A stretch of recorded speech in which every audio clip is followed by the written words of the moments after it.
आपके सपनों का आशियाना पनोरमा ई होम्स पूर्णिया।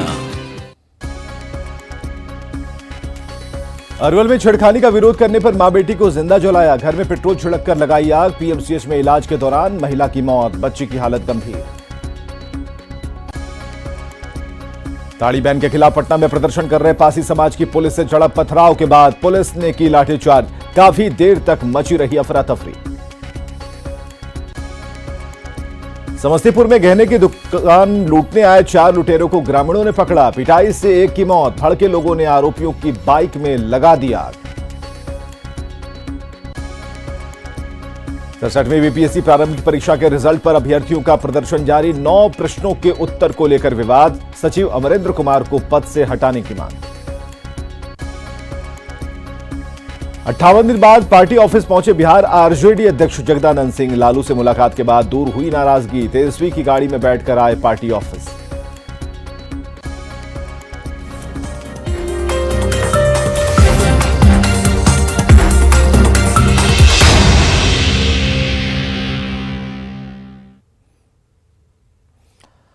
आप देख रहे हैं अपना बिहार और आपके साथ मैं हूं विवेक। अरवल जिले के परासी थाना क्षेत्र के चकिया गांव में छेड़खानी का विरोध करने पर नंदा कुशवाहा नाम के एक व्यक्ति ने दलित के घर में पेट्रोल छिड़ककर आग लगा दी।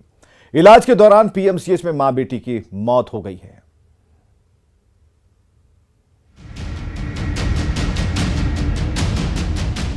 अस्पताल के बेड पर मौत की नींद सो चुकी ये है अरवल की सुमन देवी। सुमन की मौत हो चुकी है, जबकि उसकी 4 साल की मासूम बेटी पीएमसीएच में जिंदगी और मौत के बीच झूल रही है। सुमन और उसकी बेटी का ये हाल किया है परासी थाना क्षेत्र के चकिया गांव के रहने वाले नंदा कुशवाहा ने। सुमन की गलती बस इतनी सी थी कि उसने गांव के दबंग नंदा कुशवाहा की छेड़खानी का विरोध कर दिया। इस कमरे में सुमन देवी पूरे परिवार के साथ इसमें सोई थी। जो स्थिति जो है जला हुआ, जितने भी आप सामग्री देख रहे हैं वो पूरी तरह से जल चुका है। और इसी गेट का जो कमरे का जो है पूरी तरह से बंद करके आग लगा दी गई, पेट्रोल छिड़क के आग लगा दिया गया। वहशी दरिंदा नंदा कुशवाहा रात के अंधेरे में सुमन के घर आया, पेट्रोल छिड़क कर घर में आग लगा दी और बाहर से कुंडी बंद कर दिया। सुमन और उसकी 4 साल की मासूम चीखती रही, चिल्लाती रही। जब तक कोई दरवाजा खोल पाता तब तक सुमन और उसकी बेटी बुरी तरह से झुलस चुकी थी। साथ में जल चुका था घर का सारा सामान। घर वाले आनन फानन में दोनों को पीएमसीएच लेकर आए, लेकिन सुमन की जान नहीं बच सकी।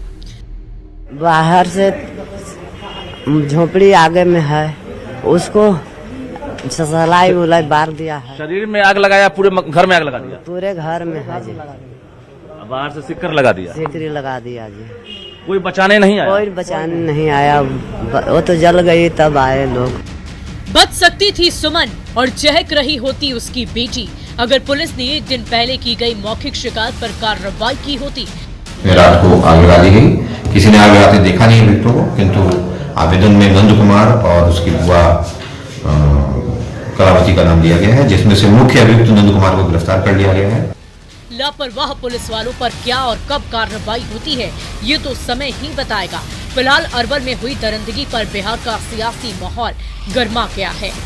बिहार सरकार में लॉ एंड ऑर्डर नाम की कोई चीज नहीं है और मैं तो कहूँगा कि इस इशू पर बिहार के मुख्यमंत्री जी को अपने पद से इस्तीफा दे देना चाहिए। अनुसूचित जाति जनजातियों से नफरत करने वाली सोच मुख्यमंत्री नीतीश कुमार जी रखते हैं और यही कारण है कि वो ऐसे अपराधियों का संरक्षण करते हैं जो इस तरीके की घटनाओं को अंजाम देते हैं।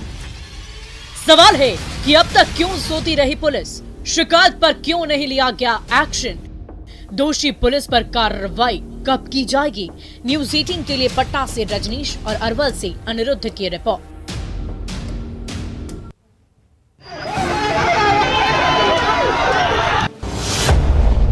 इनकी मांग है ताड़ी बेचने की।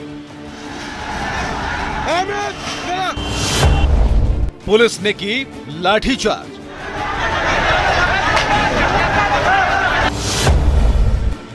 इनकी मांग है ताड़ी पीने की।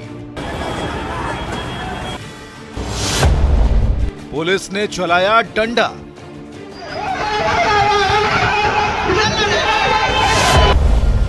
इनकी मांग है ताड़ी पिलाने की।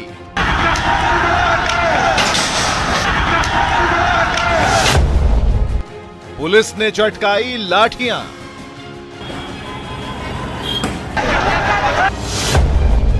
ताड़ी तो पीने दो। राजधानी पटना में पारसी समाज के लोगों ने विरोध के दौरान पुलिस और लोगों के बीच जमकर झड़प हुई। पथराव के बाद पुलिस ने लाठीचार्ज किया और इसके बाद इलाके में अफरा तफरी मच गई। 3 घंटे से ज्यादा समय तक जाम के हालात बने रहे।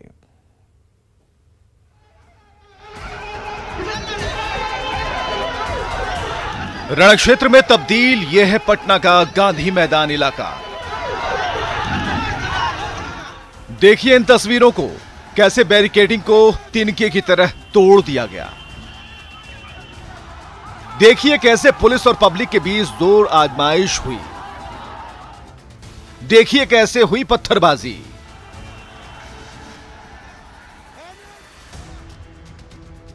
और फिर कैसे पुलिस ने लोगों को दौड़ा दौड़ा कर पीटा। यह सब कुछ हुआ पारसी समाज के उस विरोध प्रदर्शन के दौरान जो ताड़ी को बैन करने और शराबबंदी के नाम पर पुलिसिया उत्पीड़न के खिलाफ हो रहा था। पारसी समाज के हजारों लोग गांधी मैदान में जुटे हुए थे। गांधी मैदान से राजभवन घेराव का प्लान था, लेकिन भीड़ जैसे ही डाकबंगला की तरफ बढ़ी, पुलिस ने पहले से की गई बैरिकेडिंग के पास उन्हें रोक दिया। काफी देर तक दोनों तरफ से जोर आजमाइश होती रही। आखिरकार भीड़ ने बैरिकेडिंग तोड़ दी और फिर पुलिस पर पथराव शुरू हो गया। देखते ही देखते हालात आउट ऑफ कंट्रोल हो गए, जिसके बाद पुलिस ने लाठीचार्ज की, लोगों को दौड़ा दौड़ा कर पीटा गया। पुलिसिया कार्रवाई के बाद यातायात प्रभावित हुआ। 3 घंटे से ज्यादा समय तक गांधी मैदान के आसपास जाम की स्थिति बनी रही। बता दें आपको कि पारसी समाज ने पहले ही ऐलान कर दिया था और शहर में बड़ी बड़ी बसें घुस गई, प्रदर्शनकारी घुस गए और गांधी मैदान के पास घंटों हंगामा हुआ। बावजूद किसी ने सुध नहीं ली और नतीजा हंगामा की वजह से जाम लग गया। और जाम लगने के बाद जो परेशानी है वो आपके सामने है। केंद्रीय खाद्य प्रसंस्करण मंत्री पशुपति कुमार पारस ने पारसी समाज की मांग का समर्थन करते हुए नशाबंदी के नाम पर ताड़ी पर बैन का विरोध किया। जो गरीब तबका के लोग हैं उसको पुलिस पकड़ के खाना पूर्ति करके जेल भेज देती है। क्या बात, ये शराब बेच रहा था या ये ताड़ी उतार रहा था, ताड़ी बेच रहा था? अरे ताड़ी उतार रहा था, ताड़ी बेच रहा था, वो गरीब का मजदूरी है, उसका पेशा है। पारसी समाज के लोगों का पेशा है ताड़ी उतारना, ताड़ी को बेचना, और उसमें तुम निर्दोष लोगों को पकड़ के जेल में बंद कर रहे हो। ताड़ी पर प्रतिबंध सही है या गलत, इस पर बहस हो सकती है, लेकिन एक बात जरूर सच है कि ताड़ी से की गई कमाई के जरिए एक बहुत बड़े वर्ग का पेट पलता था। न्यूज़ 18 के लिए पटना से संजय और रजनीश की रिपोर्ट। समस्तीपुर में दुकान लूटने पहुंचे अपराधियों को स्थानीय लोगों ने पकड़ लिया और उनकी पिटाई कर दी। पिटाई में जख्मी एक अपराधी की मौत हो गई। घटना ताजपुर थाना क्षेत्र की और बताया जा रहा है कि 6 की संख्या में रहे अपराधी एक गहने की दुकान और कपड़े की दुकान में लूट के लिए पहुंचे थे। अपराधी ज्वेलरी दुकान से एक बैग लेकर भागने लगे तो स्थानीय लोगों ने 4 आरोपियों को घेर लिया और इसके बाद अपराधियों ने फायरिंग कर दी, जिसमें एक व्यक्ति को गोली लग गई। लोग भड़क गए और सभी की पिटाई शुरू कर दी और अपराधियों की बाइक में भी आग लगा दी। पिटाई में घायल एक अपराधी की मौत हो गई है। मृतक का नाम अमन शाह बताया जा रहा है।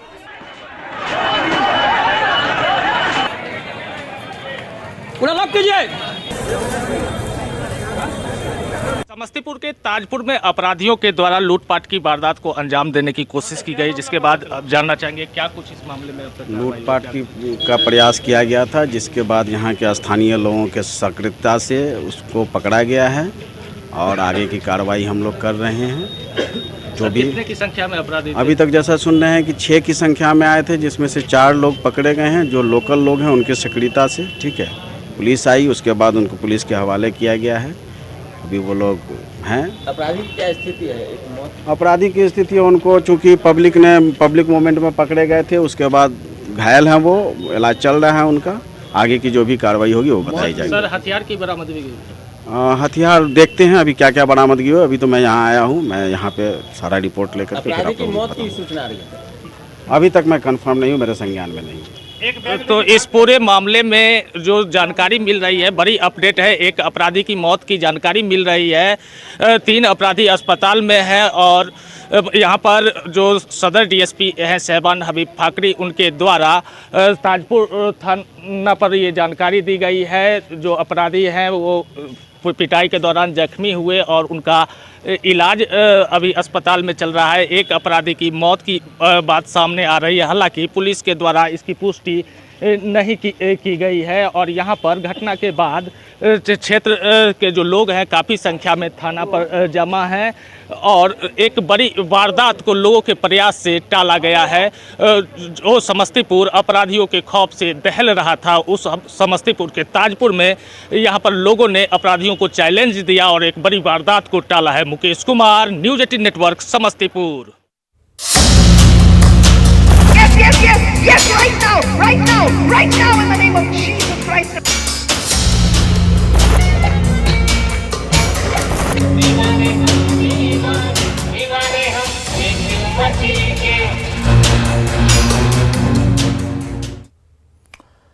खबर दानापुर से है, जहां धर्म परिवर्तन का खेल इस कदर पैर पसार चुका कि अब यीशु मसीह के धर्म से जोड़ने के लिए गांव-गांव में चर्च बनने लगे। नौबतपुर का डेहरा गांव और इस गांव के किनारे एक बड़ा सा चर्च, तस्वीरें आप देख पा रहे हैं। ये चर्च यीशु मसीह को मानने वालों के लिए बनाया गया।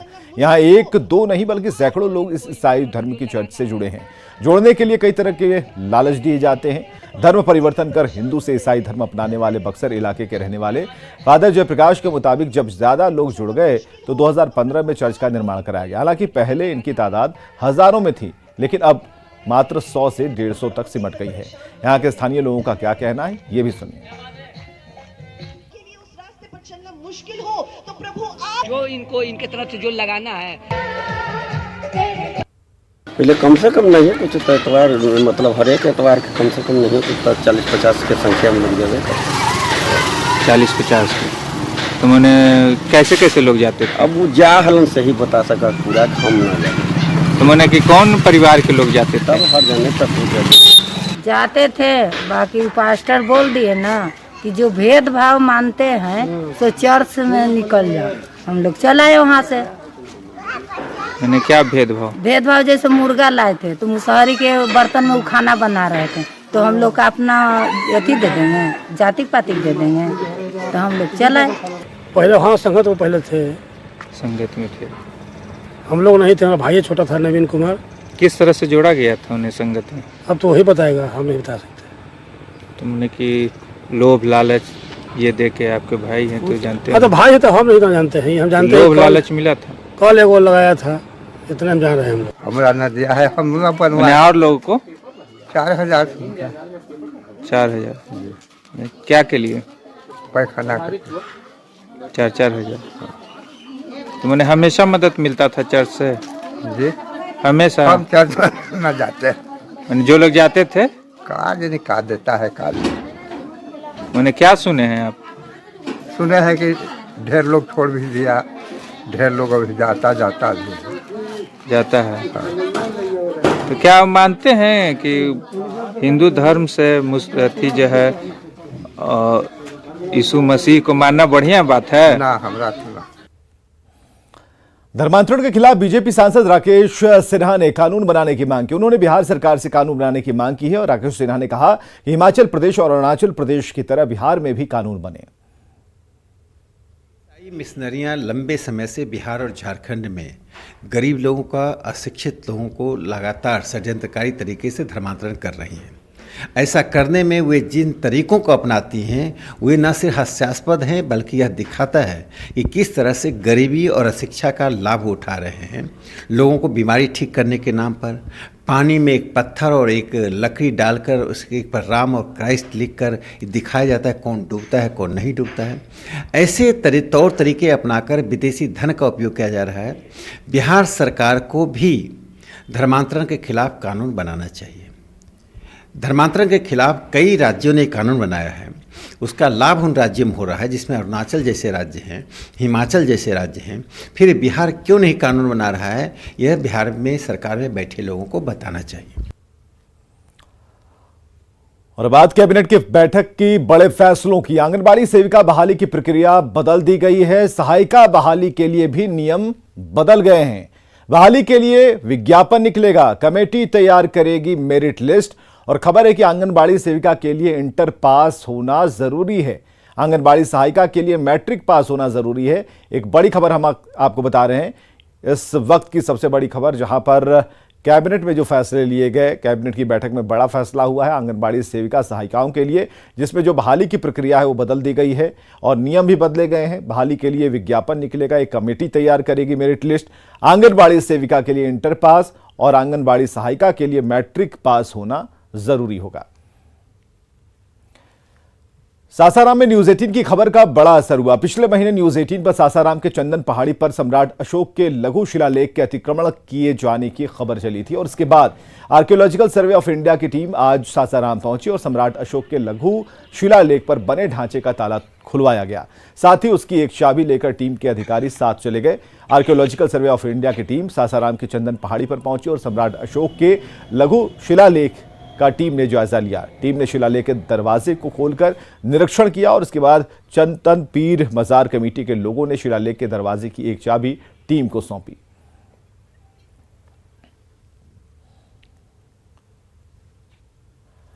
आरजेडी के प्रदेश अध्यक्ष जगदानंद सिंह 58 दिन बाद पार्टी दफ्तर पहुंचे। जगदानंद सिंह तेजस्वी यादव के साथ आरजेडी ऑफिस पहुंचे और जगदानंद सिंह बीते 2 अक्टूबर के बाद दफ्तर नहीं आ रहे थे। आरजेडी के राष्ट्रीय अध्यक्ष लालू यादव के सिंगापुर जाने के पहले दिल्ली में जगदानंद सिंह ने उनसे मुलाकात की थी। माना जा रहा है कि लालू से मिलने के बाद उनकी नाराजगी दूर हुई और 58 दिन बाद जगदानंद सिंह आरजेडी ऑफिस पहुंचे। आरजेडी में जनसुनवाई कार्यक्रम चल रहा था और उसी दौरान तेजस्वी के साथ जगदानंद सिंह पार्टी दफ्तर पहुंचे। 58 दिन बाद जगदानंद सिंह के पार्टी दफ्तर पहुंचने को लेकर मीडिया के सवालों पर तेजस्वी ने कहा कि नाराजगी की कोई बात नहीं है। बाबू जी को पहचानते ही नहीं थे, अभी भी आप लोग नहीं जानते। आप लोग जो सोच रहे थे वैसी कोई बात थी नहीं। खैर, इस पे अलग बहस करने का कोई मतलब नहीं है। जिस चीज का कोई मतलब ही नहीं है उस पे क्या बहस किया जाए। केंद्रीय ग्रामीण विकास मंत्री ने गिरिराज सिंह ने नीतीश कुमार के ड्रीम प्रोजेक्ट गंगाजल आपूर्ति योजना पर तंज कसा है। गिरिराज सिंह ने कहा कि नीतीश कुमार ने पहले घर घर शराब पहुंचाई और अब गंगाजल पहुंचाकर उसी का प्रायश्चित कर रहे हैं। नीतीश जी ने गंगाजल पहुंचाया है गया में और नालंदा में, शायद नवादा भी कह रहे हैं। मैं उससे दुखित नहीं हूं, खुश हूं। कम से कम गंगाजल पहुंचा रहे हैं, लेकिन हर इंसान को प्रायश्चित करने का अधिकार है। नीतीश जी भी प्रायश्चित कर रहे हैं। हर घर तो शराब पहुंचा दिए, चूहा तक को शराबी बना दिए, गांव गांव में शराब पहुंचा दिए। अब उसका प्रायश्चित कर रहे हैं गंगाजल पहुंचा करके। गंगाजल प्रायश्चित करें, लेकिन प्रायश्चित कर नहीं पाएंगे कि जितना बड़ा अपराध उन्होंने की है। लोक गायिका मैथिली ठाकुर को बिहार सरकार ने खादी का ब्रांड एम्बेसडर बनाया है। मैथिली ठाकुर ने खादी मॉल में न सिर्फ खरीदारी की बल्कि सूत काटकर खादी को बढ़ावा देने का संदेश दिया। मैथिली ठाकुर ने कहा कि वे गीतों के माध्यम से युवाओं को खादी को लेकर जागरूक करेंगी ताकि खादी का क्रेज बढ़े। इस दौरान मैथिली ठाकुर और लोक गायिका नीतू कुमारी नवगीत ने गीत गाकर संदेश दी और मैथिली ठाकुर से बात की रजनीश कुमार ने। बिहार की बेटी और मशहूर गायिका मैथिली ठाकुर को खादी का ब्रांड एम्बेसडर बनाया गया है, जिसको लेकर पटना पहुंची हैं और इस वक्त पटना के खादी मॉल में देख सकते हैं विजिट कर रही हैं। साथ ही जो सूत है उसको भी काटकर एक तरह से संदेश देना चाह रही है। मैथिली ठाकुर के साथ साथ लोक गायिका यहां पर नीतू कुमारी नवगीत भी हैं। तो देखिए, तमाम जो अधिकारी हैं खादी मॉल में इस वक्त मौजूद हैं और एक गौरव का क्षण है, क्योंकि मैथिली ठाकुर जिस तरह से लगातार संगीत के माध्यम से पूरे हिंदुस्तान में जो है सुर्खियां बटोर रही हैं और बिहार का नाम रोशन कर रही है, तो खादी ने भी अभी ब्रांड एम्बेसडर बनाया है। जरा मैथिली से बात कर लेते हैं, कितनी खुशी हो रही है अब यहाँ की ब्रांड एम्बेसडर हो गई। मैं बहुत खुश हूँ, मेरे लिए बहुत बड़ी बात है और एक बहुत बड़ा प्रोत्साहन भी है मेरे लिए कि आगे किस तरीके से मुझे काम करते रहना है, निरंतर प्रयास करना है अपनी संस्कृति को आगे बढ़ाने के लिए। बिहार से हूँ तो बिहार की बात पूरे देश तक ही नहीं पूरे दुनिया भर तक पहुँचानी है और खादी की अगर मैं official official brand ambassador Bihar की बन चुकी हूँ, तो मेरे लिए बहुत बहुत बहुत बड़ी बात है। इसके लिए मैं धन्यवाद देना चाहती हूँ हमारे दिलीप कुमार सर को, हमारे विवेक रंजन सर को, जिन्होंने इतना सोचा और मुझे यहाँ तक पहुँचाया। बिल्कुल लग रहा है कि अब मैथिली इससे जुड़ी है तो अब जो खादी है उसका क्रेज और बढ़ेगा। मैं बिल्कुल पूरी कोशिश करूंगी कि मेरे उम्र के जितने लोग हैं, मुझसे जितने छोटे लोग भी हैं, यंगस्टर्स जितने हैं, ऑब्वियसली मतलब बुजुर्गों में तो काफी फेमस है। मेरे दादाजी बहुत ज्यादा पसंद करते हैं खादी को, मेरे पिताजी भी, लेकिन जो उनसे छोटे छोटे जो उम्र के लोग हैं उनको भी पहुंचाना है ये बात, तो इसमें मैं निरंतर प्रयास में रहूंगी। गौरव का क्षण है ये। और मैथिली अगर न्यूज 18 से बातचीत करे तो दर्शक अगर गीत ना सुने तो कैसे होगा, तो कुछ ऐसा संदेश युक्त गीत जो है जो खादी को लेकर आपने तैयार किया होगा, जरूर सुनाइए मैथिली। बिल्कुल ऐसा तो कुछ, क्योंकि एकदम से ये अनाउंसमेंट हो गया, लेकिन मैं अचानक सा हो गया, लेकिन आप सभी को कुछ एक जैसे भोले बाबा का नचारी सुना देती हूँ, बिल्कुल आउट ऑफ द कॉन्टेक्स्ट यहाँ पर। डिम डिम डमरू बजावेला हमार जोगिया हो, हमार जोगिया, डिम डिम डमरू बजावेला हमार जोगिया हो, हमार जोगिया, बस हा बैलों की सवारी, चंदा शोभे लाली लारी, बस हा बैलों की सवारी, चंदा शोभे लाली लारी, धार गंगा के बहावेला हमार जोगिया हो, हमार जोगिया, डिम डिम डमरू बजावेला हमार जोगिया हो, हमार जोगिया। सब जो हैं खुश हैं और निश्चित रूप से मैथिली ठाकुर जो हैं खादी मॉल पहुंची हैं, काफी खुश हैं, गौरवान्वित महसूस कर रही हैं क्योंकि बिहार की बेटी हैं। और जिस चीज को लेकर जानी जाती हैं, इन्होंने अभी गीत भी सुनाया है। जाहिर है खादी ने ब्रांड एम्बेसडर बनाया है, मैथिली से यही उम्मीद की जा रही है, खादी को बढ़ावा देने में ये महत्वपूर्ण योगदान निभाएंगी। साथ ही जो नई पीढ़ी है उन्हें भी ये संदेश देकर जागरूक करेंगी। कैमरामैन सुबोध के साथ रजनीश कुमार, न्यूज 18 पटना। नालंदा के राजगीर में राजगीर महोत्सव का शुभारंभ हुआ। महोत्सव के पहले दिन लेजर शो के जरिए विभारगिरी पर्वत की आकृति दर्शाई गई और साथ ही राजगीर में विकास कार्यों को लेकर लेजर शो के जरिए दर्शाया गया। साथ ही गुरु नानक देव कुंड, भगवान बुद्ध, भगवान महावीर, जरासंध, बिम्बिसार के बारे में लेजर शो के माध्यम से जानकारी दी गई।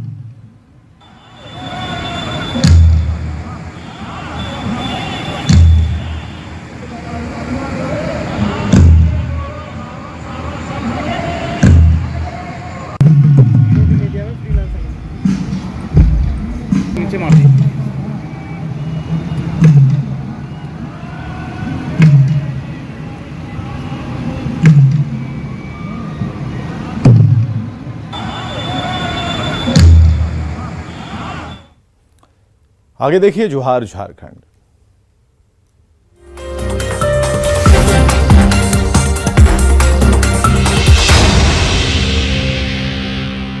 हेडलाइंस प्रेजेंटेड बाय पेट सफा आयुर्वेदिक चूर्ण।